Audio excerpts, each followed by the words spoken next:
ফাআইনা তাযহাবুন, অতএব তোমরা কোথায় যাচ্ছ?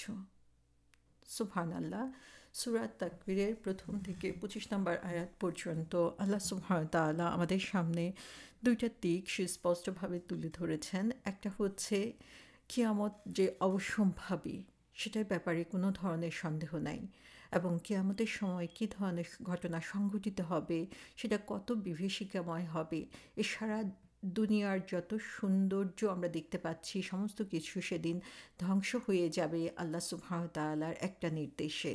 সেদিন হবে এমন কঠিন সময়, যেদিন মানুষ দুনিয়াতে যা কিছু করত, ইভেন শুধু মানুষ না, আল্লাহর যত সৃষ্টি রয়েছে, তারা সেই প্রচণ্ড ভয়াবহতায় তাদের স্বভাব ধর্ম যেগুলো, সেগুলোকে তারা ভুলে যাবে, এবং সবাই সেদিন ইচ্ছাই হোক অথবা অনিচ্ছাই হোক আল্লাহর সামনে আনিত হবে। সেদিন প্রত্যেকের আমল নামা তাদের চোখের সামনে খুলে দেওয়া হবে, এবং আল্লাহ সুবহানাহু ওয়া তাআলা বলে দিয়েছেন যে সেখানে যারা জান্নাতি হবে তাদের নিয়ামত রয়েছে, যারা জাহান্নামী হবে তাদের জন্য রয়েছে কঠিন শাস্তি। এই কথাগুলো সুস্পষ্টভাবে বলে দেওয়ার পরে আল্লাহ সুবহানাহু ওয়া তাআলা বলে দিচ্ছেন যে তারা যে কোরআনের ব্যাপারে সন্দেহ সৃষ্টি করে, বা কোরআন রাসূল সাল্লাল্লাহু আলাইহি ইসলামের কাছে আসছে সেই ব্যাপারে সন্দেহ সৃষ্টি করে, সেই জিনিসটাকে আল্লাহ সুবহানাহু ওয়া তাআলা পুরো নালিফাই করে দিয়েছেন যে এটাতে সন্দেহ করার কোনো সুযোগ নাই। এবং যে মেসেঞ্জার বা যেই ফেরেশতা জিবরাইল আলাইহিস সালাম রাসূল সাল্লাল্লাহু আলাইহি সাল্লামের কাছে নিয়ে আসছে, তার ব্যাপারেও সন্দেহ করার কোনো সুযোগ নাই, কারণ তিনি হচ্ছেন মহাশক্তিশালী। কিন্তু তারপরেও হচ্ছে শুধুমাত্র আল্লাহর যে নির্দেশ, সে আল্লাহর নির্দেশের প্রতি তিনি অনুগত থাকেন এবং তার বাইরে কোনো কিছু করেন না। এবং রাসূল সাল্লাল্লাহু আলাইহি ইসলামের ব্যাপারে ওইখানে সাক্ষী দেওয়া হয়েছে যে তিনি কোনো ম্যাড লোক না, পাগল না, বা তিনি কোনো গণক না, বা তিনি জিনের আসরগ্রস্ত কেউ না, বরং রাসূল সাল্লাল্লাহু আলাইহি সাল্লাম সরাসরি জিবরাইল আলাইহিস সালামের কাছ থেকে এই আনসিন বা অদৃশ্যের যে নলেজ, সেটা পেয়েছেন। এবং এই যে কোরআনের কথাগুলো, এই কোরআনের কথার মধ্যে শয়তানের কোনো ধরনের হস্তক্ষেপ নাই। এই কথাগুলো বলার পরই আল্লাহ সুবহানাহু ওয়া তাআলা বলছেন যে ফাআইনা তাযহাবুন, এবং বলা হয়েছে যে এই আয়াতটা যেন পুরা সূরার যে মেসেজ, সেই মেসেজটাকে, যে পুরা সূরাতে যে কথাগুলো এসেছে সেই কথাগুলোর যেন মেইন কথা, যে এত কিছু জানার পরেও তোমরা নিজেদেরকে কতটুকু চেঞ্জ করছো, তোমরা কোথায় যাচ্ছ, কোন দিকে তোমাদের ডিরেকশন, তোমরা কি পাওয়ার জন্য এত চেষ্টা করছো। এর আগের দুইটা সূরাতে আল্লাহ সুবহানাহু ওয়া তাআলা দেখিয়েছেন যে সেখানে যারা কাফের অবিশ্বাসী তারা বিভিন্ন কোশ্চেন করছে, এবং তাদের সে কোশ্চেনের জবাব দেওয়া হচ্ছে, এবং তারপরে আল্লাহ সুবহানাহু ওয়া তাআলা বলছেন যে হোয়ার আর ইউ হেডিং টু, যে তোমাদের গন্তব্য কোথায়। যে এইখানে আল্লাহ সুবহানাহু ওয়া তাআলা তোমাদের জন্য সুস্পষ্ট নির্দেশ দিয়ে কোরআনকে দিয়ে দিয়েছেন, এবং এই কোরআনের ব্যাপারে, বা কোরআন তোমাদের কাছে যেই প্রক্রিয়াতে আসছে, যার মাধ্যমে তোমাদের কাছে আসছে, সেখানে তোমাদের সন্দেহ করার কোনো সুযোগ নাই। কোরআনের মাঝে যেই নলেজটুকু বা যে মেসেজটুকু দেওয়া হয়েছে সেটাও প্রিজার্ভড হয়ে আসছে। তারপরেও তোমরা কিভাবে কোরআনের কথা তোমরা চুজ করো না, কোরআনের কথার বাইরে তোমরা কিভাবে যাচ্ছ। সো ফাআইনা তাযহাবুন, এই কথাটা দিয়ে আল্লাহ সুবহানাহু ওয়া তাআলা আজকে যেন আমাদের যে অবস্থান, সে অবস্থানের প্রতি প্রশ্ন তুলে ধরছেন, যে এত কিছু জানার পরেও, এত কিছু ক্লিয়ারলি তোমাদের সামনে উপস্থাপন করার পরেও তোমরা একটু নিজের দিকে তাকাও, যে তোমরা কোন গন্তব্যের দিকে এগিয়ে যাচ্ছ। তোমাদের যে চিন্তা ভাবনা, তোমাদের যে কাজ, দুনিয়াতে তোমাদের যত ব্যস্ততা, এই কোনো কিছুই কি প্রমাণ করে যে তোমরা সেই সুস্পষ্ট জিনিস জানার পরও সতর্ক হয়েছ? যে কোরআনকে সুস্পষ্টভাবে তোমাদের সামনে তুলে ধরা হয়েছে, যে কোরআনের ব্যাপারে সন্দেহ প্রকাশ করার কোনো সুযোগ নাই, যে কোরআন এসেছে তোমার রব, তোমার ক্রিয়েটর, তোমার মালিক, যিনি সমস্ত কিছুকে কন্ট্রোল করেন, সে কোরআনের কাছ থেকে, যিনি তোমার চেয়েও ভালো করে জানেন তোমার ভালো এবং মন্দ অবস্থা, কোনটা তোমার জন্য উত্তম এবং কোনটা তোমার জন্য ক্ষতির কারণ। তারপরেও তোমরা সে কোরআন থেকে কতটুকু শিক্ষা নিচ্ছ, সে কোরআন অনুযায়ী তোমরা নিজেদেরকে কতটুকু পরিচালিত করছো। সো আল্লাহ সুবহানাহু ওয়া তাআলা আমাদেরকে প্রশ্ন করছেন যে লুক এট ইউ, তুমি তোমার নিজের দিকে তাকাও, তোমার জীবনের দিকে তাকিয়ে তুমি বলো যে তুমি কোন গন্তব্যের দিকে যাচ্ছ। কাতাদা বলেছেন যে আইনা তাজহাবুন, যে ওয়ার আর ইউ গোয়িং বলতে আল্লাহ সুবহানাহু ওয়া তাআলা বুঝাচ্ছেন যে আল্লাহর বইয়ের থেকে অর্থাৎ কোরআন থেকে দূরে সরে তোমরা কোথায় সরে যাচ্ছ। যে কোরআনের মাঝে সুস্পষ্টভাবে এই কথাগুলো লিখে রাখা হয়েছে, তোমরা কতটুকু এই কোরআন থেকে শিক্ষা নিচ্ছ এবং কোরআন অনুযায়ী নিজেদের জীবনকে গঠন করছো, কতটুকু তোমরা সে আল্লাহ সুবহানাহু ওয়া তাআলার আনুগত্যের পেছনে আল্লাহ সুবহানাহু ওয়া তাআলার নির্দেশ পালন করার জন্য তোমরা সময় দিচ্ছ। আবু বকর সিদ্দিক রাদিয়াল্লাহু আনহুর কাছে একবার বনি হানিফার কিছু ডেলিগেশন আসলো এবং তারা মুসলিম হিসাবে নিজেদেরকে মুসলিম বলে পরিচয় দিল। এটা হচ্ছে আবু বকর রাদিয়াল্লাহু আনহুর খিলাফতের সময়, এবং তখন আবু বকর রাদিয়াল্লাহু আনহু তাদেরকে বললেন যে ঠিক আছে, তোমরা যেহেতু মুসলিম তোমরা কোরআন থেকে কিছু শোনাও। তখন তারা রিসাইট করলো মুসাইলিমা বিন কাজ্জাব, যে হচ্ছে নিজেকে নবী বলে দাবি করছিল, সে যেটাকে কোরআন বলে দাবি করছিল সেখান থেকে কিছু সেখানে তেলাওয়াত করে শোনালো, এবং যেগুলো হচ্ছে খুবই পুয়ার ছিল, যার ভাষা বা তার যে কথাগুলো সেগুলো খুবই নিকৃষ্ট মানের ছিল। তখন আবু বকর রাদিয়াল্লাহু আনহু তাদেরকে বললেন যে তোমরা ধ্বংস হয়ে যাও, তোমাদের সেন্স কোথায় গিয়েছে যে এই কথাগুলো এই ধরনের মানে নিকৃষ্ট মানের কথা আল্লাহ সুবহানাহু ওয়া তাআলার কাছ থেকে আসতে পারে না। তো এখানে আমরা দেখি যে আল্লাহ সুবহানাহু ওয়া তাআলা আমাদেরকে প্রত্যেকটা জিনিস তুলে ধরেছেন আমাদের সামনে, যে এগুলোর ব্যাপারে কোনো ধরনের অবজেকশনের কোনো সুযোগ নাই বা সেগুলো অস্বীকার করার সুযোগ নাই। এরকম সুস্পষ্ট জিনিস আসার পরেও তোমরা কোন গন্তব্যের দিকে যাচ্ছ, তোমাদের ডিরেকশন কি কোরআনমুখী হওয়া উচিত নাকি এই দুনিয়ার যেই তোমাদের জন্য যে ধরনের তীব্র আকাঙ্ক্ষা রয়েছে দুনিয়ার প্রতি, অথবা দুনিয়ার ভোগবিলাসিতা বা দুনিয়ার যে ভুল পথ রয়েছে সেগুলো তোমার কাছে বেশি আকর্ষণীয়। অর্থাৎ তোমার কাছে অথেন্টিক নলেজ থাকার পরেও তুমি কোন ডিরেকশানে তোমাকে এগিয়ে নিয়ে যাচ্ছ। তার মানে এক হতে পারে যে তুমি এই অথেন্টিক নলেজে বিশ্বাস করো না, আর হতে পারে যে তোমার আসলেই কোনো জ্ঞান নাই এ ব্যাপারে। তো তারপরে আল্লাহ সুবহানাহু ওয়া তাআলা বলছেন যে ইন হুয়া ইল্লা যিকরুল লিল আলামিন, নিশ্চয়ই এটা হচ্ছে বিশ্ববাসীদের জন্য উপদেশ। তাহলে আল্লাহ সুবহানাহু ওয়া তাআলা সুস্পষ্টভাবে এখন এই যে এটা বলেছেন ইন হুয়া, এই হুয়া বলতে কি বোঝানো হয়েছে, এখানে সুস্পষ্টভাবে কোরআনের কথা বলা হয়েছে যে তোমরা কোন দিকে দৌড়ে যাচ্ছ, কোন দিকে তোমরা মানে দিনের পর দিন দৌড়াচ্ছ।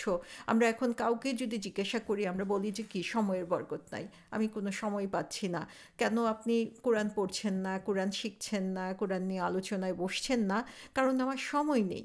তাহলে আমরা কিসের পিছনে দৌড়াচ্ছি, কেন আমাদের সময় নেই? যেখানে এই সুস্পষ্ট কোরআন হচ্ছে আমার জন্য গাইডেন্স, সেখানে সেই কোরআন থেকে আমি কিভাবে দূরে সরে আছি, সে কোরআন ছাড়া আর কোন দিকে আমি আমার গন্তব্য ঠিক করে রেখেছি। তো সেটা কি সুস্পষ্টভাবে আল্লাহ সুবহানাহু ওয়া তাআলা এখন আমাদেরকে বলে দিচ্ছেন যে ইন হুয়া ইল্লা যিকরুল লিল আলামিন, যে নিশ্চয়ই এই কোরআন হচ্ছে তোমাদের জন্য যিকরুল লিল আলামিন। জিকর শব্দটা এখানে এসেছে, জিকর শব্দটার অর্থ হচ্ছে কোনো কিছু মনে করা, রিমেম্বার করা, অথবা কোনো কিছুর নাম উল্লেখ করা, কোনো কিছুর ব্যাপারে উল্লেখ করা, সেটাকে জিকর বলা হয়ে থাকে। তাহলে আল্লাহ এখানে বলছেন যে এই কোরআন হচ্ছে বিশ্ববাসীদের জন্য হচ্ছে এমন একটা জিনিস, যে জিনিসটা তোমরা স্মরণ রাখবে, যে জিনিসটা তোমাদের সামনে উল্লেখ করা হয়েছে। আমরা আজকার শব্দটার সাথে পরিচিত, যে সকালে আজকার বা বিকালে সন্ধ্যার আজকার পড়ে থাকি, সেগুলো কি? সেগুলো হচ্ছে রাসূল সাল্লাল্লাহু আলাইহি সাল্লাম সকাল সন্ধ্যায় যে সুনান দোয়া বা সহি দোয়াগুলো পড়তেন সেগুলোকে আজকার বলা হয়ে থাকে। বা এছাড়াও আমরা নামাজের পরে আজকার করে থাকি, এই যে সুবহানাল্লাহ, আলহামদুলিল্লাহ, আল্লাহু আকবার পড়ি, এই যে জিকির করা, সেটাকে বলা হচ্ছে আজকার। সো জিকিরের মাধ্যমে আমরা কি করি? আসলে জিকিরের মাধ্যমে আমরা আল্লাহ সুবহানাহু ওয়া তাআলার যে বিরাটত্ব, তার যে গ্রেটনেস সেটা আমরা অন্তর দিয়ে উপলব্ধি করি, সেটাকে স্মরণ করি এবং আমাদের জিহ্বা দিয়ে সেটাকে মেনশন করি। তাহলে একদিকে আমরা আল্লাহ সুবহানাহু ওয়া তাআলার যে বিরাটত্ব সেটাকে আমরা স্মরণ করছি এবং আমাদের জিহ্বা দিয়ে সেটা উল্লেখ করছি, মেনশন করছি এখানে। সো এটা হচ্ছে এক ধরনের ইবাদত। আসলে জিকির হচ্ছে কন্টিনিউয়াস, আমাদের মধ্যে বিভিন্ন ফর্মুলাতে আমরা করতে পারি এবং এনি টাইম এনি প্লেসে আমরা আল্লাহ সুবহানাহু ওয়া তাআলাকে মনে করতে পারি এবং সেই ব্যাপারে আমাদের কোনো ধরনের রেস্ট্রিকশন নাই। তো আল্লাহ সুবহানাহু ওয়া তাআলা এখানে বলছেন যে ইন হুয়া ইল্লা যিকরুল লিল আলামিন, যে এটা হচ্ছে তোমার বিশ্ববাসীদের জন্য হচ্ছে একটা রিমেম্বারেন্স, যে তারা এটা আল্লাহর কথা স্মরণ করবে এই কোরআনের মাধ্যমে এবং তারা নিজেদের মুখ দিয়ে প্রতিনিয়ত সেটা প্রচারও করতে থাকবে, মেনশন করতে থাকবে, বলতে থাকবে। সো সেখানে ডিসবিলিভার বা কাফের কুরাইশদের জন্য বলা হচ্ছে যে তোমরা সারা দুনিয়ার জন্য এটাকে আমি তোমাদের স্মরণ করার একটা বিষয় করে দিয়েছি, অথচ তোমরা কোন বিষয়টা এখানে প্রেফার করছো, কোন জিনিসটা তোমাদের পছন্দনীয় যে এই কাজটা থেকে তোমরা নিজেকে বিরত রেখেছো। সো আমরা যদি কোরআনের দিকে তাকাই তাহলে দেখব এই জিকির শব্দটা বিভিন্নভাবে কোরআনে বারবার এসেছে এবং সেখানে জিকিরের বেশ কিছু অর্থ প্রকাশ পেয়েছে। সেটা যদি আমরা বুঝতে পারি তাহলে কোরআনকে আমরা কিভাবে জিকির হিসাবে নিতে পারি সেটাও আমরা বুঝতে পারবো ইনশাআল্লাহ। সো এখানে একটা অর্থ যেটা রিমেম্বারেন্স আমরা বলেছি, সূরা রাদে আল্লাহ সুবহানাহু ওয়া তাআলা বলছেন যে যারা বিশ্বাস স্থাপন করে এবং তাদের অন্তর আল্লাহর জিকির দ্বারা শান্তি লাভ করে, জেনে রাখো আল্লাহর জিকির দ্বারাই অন্তরসমূহ শান্তি পায়। তাহলে এখানে আল্লাহ বলছেন আল্লাহ বিযিকরিল্লাহ, আবার কুলুবুহুম বিযিকরিল্লাহ। সো জিকির শব্দটা আমরা এখানে দেখতে পাচ্ছি যে যারা হচ্ছে আল্লাহকে বিশ্বাস করে এবং যারা আল্লাহর জিকির দ্বারা শান্তি লাভ করে, তাহলে এই জিকির বা আল্লাহকে স্মরণ করাটা হচ্ছে আমাদের অন্তরে শান্তি লাভের একটা উপায়। তো এখান থেকে আমরা দেখতে পাচ্ছি যে জিকির শব্দের অর্থ হচ্ছে আল্লাহকে স্মরণ করা, আল্লাহকে ডাকা, আল্লাহর ব্যাপারে সবসময় আল্লাহর ব্যাপারে সবসময় সচেতন থাকা এবং কোনো সময়ে তার ব্যাপারে ফরগেটফুল না হওয়া, ভুলে না যাওয়া। তারপরে আমরা দেখি যে সূরা ইউসুফে বলা হয়েছে যে ব্যক্তি সম্পর্কে ধারণা ছিল যে সে মুক্তি পাবে তাকে ইউসুফ বলে দিল আপন প্রভুর কাছে আমার আলোচনা করবে। তাহলে এখানেও বলা হচ্ছে যে আজকুরনি, যে আমার ব্যাপারে আমার নাম মেনশন করবে। তারপরে কি হচ্ছে, আর শয়তানও যিকরা রাব্বিহি, শয়তান কি করলো, তার প্রভুর কাছে তার নাম মেনশন করার কথা ভুলিয়ে দিল, ফলে তাকে কয়েক বছর কারাগারে থাকতে হলো। তাহলে এখানে জিকির শব্দটা দিয়ে বোঝানো হচ্ছে যে কারো নাম মেনশন করা, কারো ব্যাপারে বলা, কারোর সাথে রিলেট করা, সেটাকে বোঝানো হয়েছে। থার্ড যে অর্থটা আমরা দেখতে পাই জিকির শব্দে সেটা হচ্ছে যে ওয়ারাফায়না লাকা যিকরাক, যে আমি আপনার আলোচনাকে সমুচ্চ করেছি। তাহলে এখানে যিকরা শব্দটা অর্থ হচ্ছে স্ট্যাটাস বোঝানোর জন্য, কারো সুনাম বোঝানোর জন্য, সুখ্যাতি বোঝানোর জন্য এই যিকর শব্দটাকে ব্যবহার করা হয়েছে কোরআনে। তারপরে আমরা 4 নাম্বার যে অর্থটা দেখতে পাই কোরআনের মধ্যে সেটা হচ্ছে এটা আপনার এবং আপনার সম্প্রদায়ের জন্য উল্লেখিত থাকবে এবং শীঘ্রই আপনারা জিজ্ঞাসিত হবেন। এটা সূরা যুখরুকে বলা হয়েছে ওয়া ইন্নাহু লা যিকরুল লাকা। সো এখানে জিকির শব্দটা এসেছে, এই জিকির শব্দটা দিয়ে বলা হচ্ছে যে এটা হচ্ছে তার নামকে সমুন্নত করার জন্য, অর্থাৎ তার যে অনার, তার যে নোবেলিটি সেটা বোঝানোর জন্য এখানে এই জিকির শব্দটি ইউজ করা হয়েছে। এছাড়াও আমরা দেখি যে কোরআনে 21 নম্বর সূরাতে বলা হয়েছে লাকাদ আনজালনা ইলাইকুম কিতাবান ফিহি যিকরুকুম, যে আমরা কোরআনকে তোমাদের সামনে তোমাদের কাছে নাজিল করেছি, যেটা হচ্ছে তোমাদের জন্য হচ্ছে যিকরুকুম, তোমাদের জন্য একটা সম্মানের ব্যাপার। আবার ফাজকুরুনি আজকুরকুম, সূরা বাকারাতে 152 নম্বর আয়াতে বলা হয়েছে যে আল্লাহ বলছেন remember me I will grant you nobility and eminence. So এখানে ফাজকুরুনি দিয়ে প্রথমে জিকিরের কথা, রিমেম্বার করার কথা বলা হয়েছে। আজকুরকুম, যে আমি তোমাদেরকে স্মরণ করব বা আমি তোমাদেরকে সম্মান দান করব, সেটা বলা হয়েছে। আরেকটা অর্থ যেটা ৫ নাম্বার আমরা দেখি যে বলা হচ্ছে সূরা সদে যে সোয়াদ শপথ উপদেশপূর্ণ কোরআনের। তাহলে এখানে জিকির বলতে উপদেশ বোঝানো হয়েছে। সূরা কামারে বলা হয়েছে আমি কোরআনকে সহজ করে দিয়েছি বুঝার জন্য, অতএব কোনো চিন্তাশীল আছে কি? তাহলে লি জিক্র, সো এখানে যে বুঝার জন্য, সো কোরআনের একটা জিকিরের আরেকটা অর্থ হচ্ছে উপদেশ অথবা হচ্ছে আন্ডারস্ট্যান্ড করা।